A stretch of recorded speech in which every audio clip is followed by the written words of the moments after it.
A very good morning. Happy for everyone. I hope a happy Independence Day. Respected teachers and my dear friends, good morning to everyone gathered here today. 79 years ago, on the 15th of August 1947, India woke up to a dawn it had waited centuries for, the dawn of freedom. But that morning did not arrive on its own. It was built brick by brick, sacrifice by sacrifice, by men and women across every corner of this vast land, from the plains of the mainland to the hills of the northeast. Today, I want us to remember the freedom struggle in its full, true shape, not just the story we usually hear, but the whole story. We all know the giants of our freedom movement, Mahatma Gandhi, who taught us that truth and non-violence could shake an empire.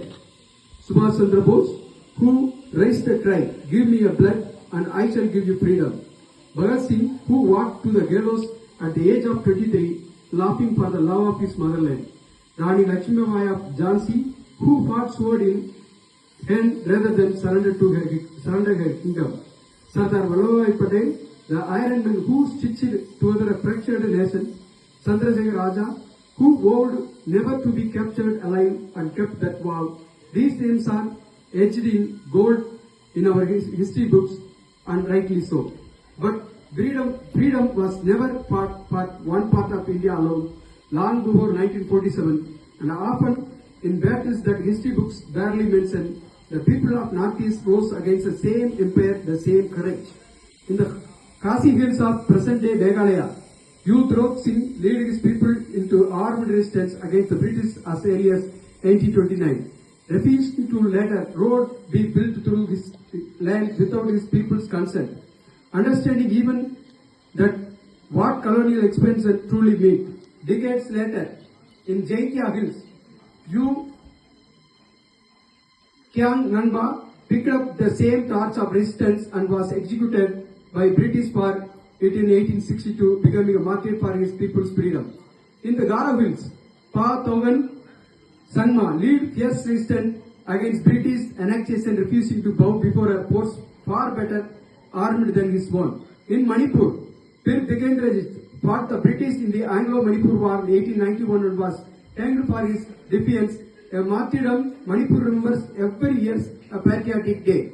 And from the same soil rose one of the most remarkable freedom fighters in Indian history, Rani Gaidin Liu, a Naga spiritual and political leader who, inspired by her mentor Kaiku Jadonang, led an armed movement against British rule while still a teenager.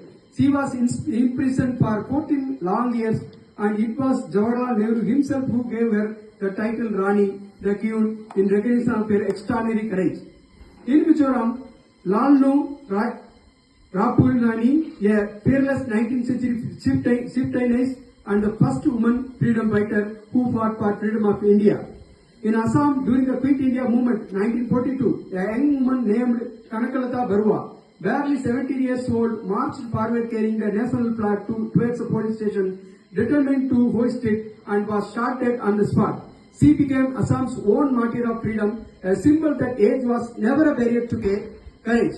Alongside her, freedom fighters like Kaushal Konwar gave their lives to the same cause. Kaushal Konwar becoming the only martyr of the Quit India movement to be hanged by the British. And the south of India gave this movement some of its fiercest heart as well. Decades before, a Tamil chieftain had already lit this fire, Pulithevan, the Palayakar of Netkattum Seval, who resisted the British and their allies from as early as 1755, refusing to pay tribute and fighting them for over a decade. He is widely regarded as one of the earliest freedom fighters in Indian history, and his defiance is said to have inspired the Tamil Palayakars of resistance that would carry forward a generation later.